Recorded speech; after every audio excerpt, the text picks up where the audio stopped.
Hi guys. Right. Welcome again to Mayday. In case you haven't heard that already, and thank you for staying so long. Promise I will be brief. This is not going to be a very technical presentation, but it's basically sharing my know-how to the community. And in case you want to get technical, we can get technical afterwards. So, who am I? I'm this guy. Up until last year in January, I was a senior DevOps engineer for a pretty large company from the FMCG market. Basically, the company itself was a producer of coffee. So, yay, coffee at work. Up until that, I amassed around 10 years of experience in systems administration, network administration, and slowly made my way towards the security area and get some knowledge afterwards in that specific field as well. So last year, I took a pretty remarkable decision coming from my friends actually, and I built my own company. Company's name is Secret Chip Consulting. Don't ask me how I came up with the name. Uh, and started doing something that not many people would do. Basically, build while providing first, second, and third level support to my clients. Build the next generation of public cloud. Basically, that public cloud would be sufficient enough even for my pickiest of my customers. So in case you want to get auto scale, okay, you can get auto scale. You actually created the machine and then you decided you want to auto scale it. Sure, it can be done. Alongside with automatic monitoring of services and virtual infrastructure, that public cloud is basically still in development, so I'm not going to talk about that specifically today. But I'm going to talk about my own SOC, mini-SOC actually. So again, it's not going to be technical unless you want it to. So let's keep it this way. I got my own 3 private clouds basically. I got a private infrastructure as a service cloud where I run my own VMs, the CRM, my project management tools. I got my DevOps private cloud, which basically run a small cluster of Ansible machines and Git, and my own SOC as a service cloud, which runs every other tool possibly you can think of regarding regarding specific activities related to SOC. So let's get into a bit of depth and decide which kind of SOC do you actually need, because that's one question I got from one of my clients that said, hey, so you're building your own SOC, right? Yeah, so why can't I build my own? Well, do you have $50,000 to just give it away? Because if you do, then you can build your own cloud, your own SOC. So the SOC's main advantage, if you want to keep it in-house, is the actual cost it takes. I'm not talking about hardware or software. I'm talking about cost in terms of human labor as well. Cost that can translate to an overhead for the company's budget. So SOCs need to actually be thought of and be deployed in tiers. My own opinion. I don't know if Radu agrees with me, but okay. Not that that would matter. The idea of having a SOC as a service is actually providing what I would call a single tiered package. So I was telling you earlier that I'm providing first, second, and third level support for my own clients, right? Okay, so I'm also monitoring their infrastructure, switches, computers, servers, whatever. And if I'm getting to do that, why not provide the actual additional service as security as a service? Well, that's exactly what I'm doing now. To some of my customers, not all of them, but this is what I thought up with.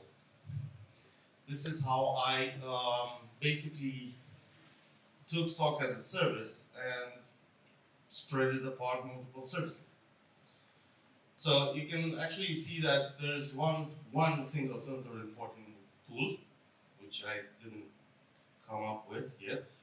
Still searching for. If you have any recommendations, no. Go ahead, rather. Okay. You have the Q&A, right? Right.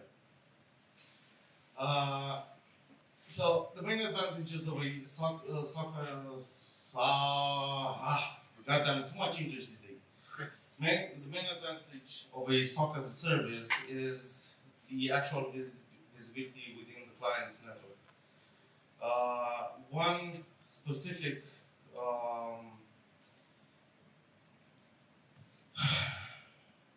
damn, it's hard. One specific point of view is detection of malicious events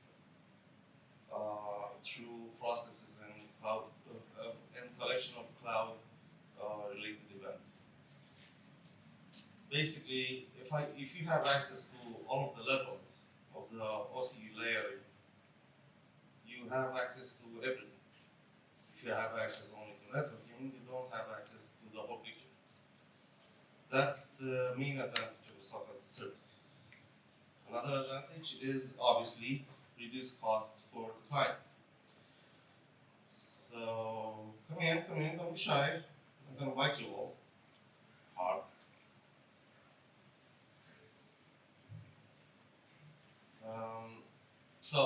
Reduce costs to the client would make the client happier, obviously. Not that would specifically matter to some.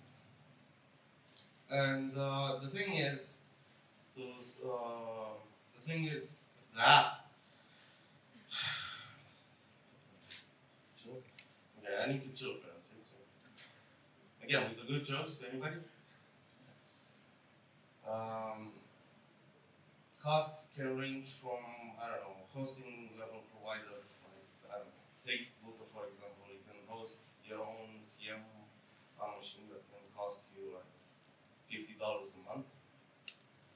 Obviously, it's not going to be enough to have a SOC as a service because you need to integrate a lot more than just a CM. You need to correlate the events, you need logging. So, but you can start with the CM hosted online. Then again, the open source community has some nice tools that can actually help you with getting your own SOC as a service. And this is some of the tools I actually use. So for a CM Alien Vault, I'm pretty much sure that everybody knows about Alien Vault, right? No? Okay. Not everybody. CheckMK, which is somewhat better than Nagios, according to the test we did. Snort OSSEC for host intrusion detection system, Nessus Ansible. By the way, as a word of advice, seriously look up Ansible and start learning it if you haven't. It's gonna make your life way easy, way easy. And I'm talking about, I don't know, deployment of multi-level tiered hosts in cloud. You can do it. Elasticsearch, Alien Vault OTX of OpenBus. That's basically the core tooling we use to get pretty much everything. The one advantage we have at this point is that every client is connected through an IPsec tunnel directly toward our SOC as a service infrastructure. So logging is easy, as easy as you can get. We had one situation in which a client didn't agree to the IPsec panel, and we said, okay, let's figure out a way, but that didn't work out either because NATs and networks didn't go well, especially when remote logging is involved. Right, and we're hoping to get these two tools into our, let's say, armory. Okay. But automation of these two tools, specifically Gidra, is a bit unknown to me yet. So, yeah, basically, if you have enough time and sleepless nights and dedication and passion to actually want to build your own mini-SOC, you can actually do it. Problem is the finances and how much are you willing to not go to sleep. So, yeah, questions? Seriously, no questions? I told you it's going to be a short one. I said short, right? I said short, right? Okay. So, no questions? Seriously. Okay, I got a question there in the back. One. So you want to provide SOC as a service and you have multiple companies that will ship all the logs to you, right? How do you deal with when you find something, have an incident, you need to address that problem with the company? Well, that's depending on the incident actually. There is one particular set of, let's call it rules, that trigger an alarm. The alarm itself is basically a Ansible playbook that disconnects the machine itself from the network. So basically kills the networking card. This gives me actual time to investigate what the hell happened to that specific machine and correlate all the data from every other tool. In order to get the bigger picture, Alien Vault is actually one big help. Okay, is that okay? Okay. Next question. Ado? Yeah. There was a demo involved today, and unfortunately, it's not gonna work out because there's so much personal data there that I cannot risk getting it out. I'm so sorry. Yeah, I love you too, Ado. So much. Any other question? I see an old pen back there, way back there. Okay. Go on. Thank you for your presentation. I have actually two questions. First is how many of the tools you listed you actually use, and the second is how much infrastructure you need to run one instance of SOC. For example, if I use these tools inside my infrastructure, how many resources I need to do it? Okay, so let's go with the first question, which was what exactly? Tools. How many tools? I'm actually using all of them. Everything I posted here, everything, especially Ansible. I mean, make my life way easy. Because with Ansible, I can automate basically everything, including data collection from the tools themselves. And the second question, running all this on one machine? Yeah, no, don't. I mean, basically depends. I have these spread over 4 servers. The smallest is a 64 gigabytes, 4 for 12 core actually, 12 core dual SSD, right? And this is so I got a write one, which is the basically OS, and then I have another write one, which is the data that works, that's on the server, which is an SSD. So yeah, and 10 gigabit network between all. That's the smallest. The largest one would be a 256 gigabytes a server, gigabytes of RAM. One write 1 for the OS, one write 5 for caching, and one write 6 for data. And two dual 10 gigabit network. So yeah, takes some time, takes some budgeting, but you could actually do that. But in terms of costs of running your own full-size SOC, that's way cheaper. No. Any other question? Sim. What do you use for backup? It's so fucking. Not using RAID as backup. We had a debate a few minutes before I entered the room. He says RAID is backup. I say it's not. How many of you think RAID is backup? Seriously? Okay, thank you for your Model 10 goal. Right. Any other pertinent question? I have one. I noticed that you are using SOS for vulnerability analysis. Sorry, can you speak up? Okay. Okay. How are you using that? I mean, are you scanning your client's network, or are you ingesting their logs, something like that, using SOS? I'm missing something. TV, can you help? You're closer to him than me. I can help those. Okay. Can you? You say that you are using SOS for vulnerability analysis. Yeah. How are you using it? Are you scanning your client's network, or are you ingesting their logs? Yeah, so the question is how am I using Nessus to actually get the data in? Besides the fact that I'm ingesting everything that is log related from their own infrastructure, including logs from their own PCs, just to make sure. I'm using Nessus just as a scanner for now.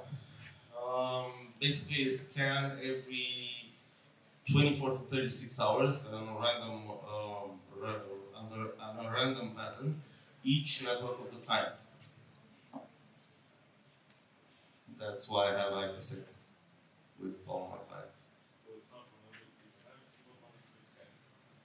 Yeah. That's getting closer to analysis in the next few months than just scanning per se.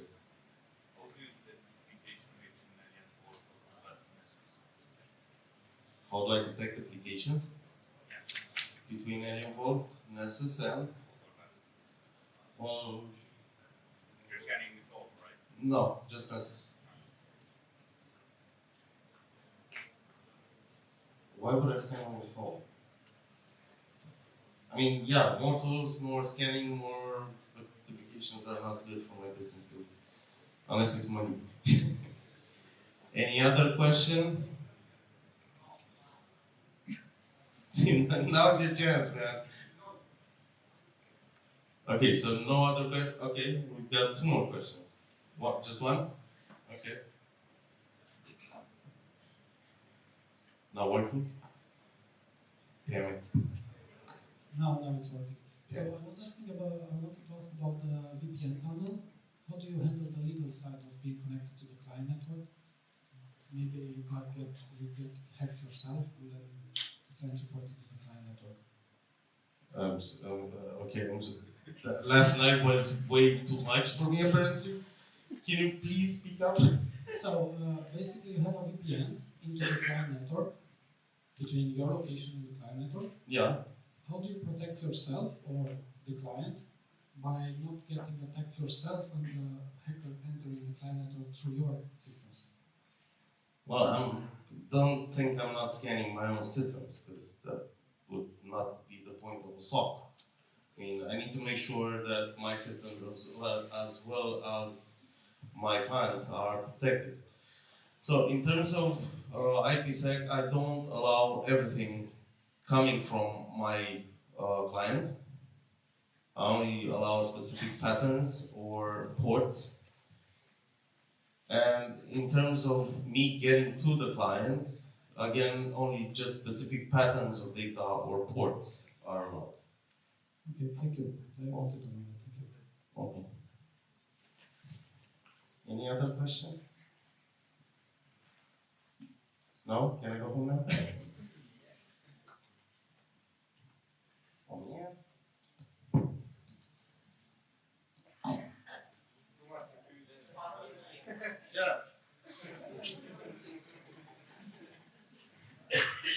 Thank you for hanging out like for the last 15 minutes with me, and hope to see you next year also.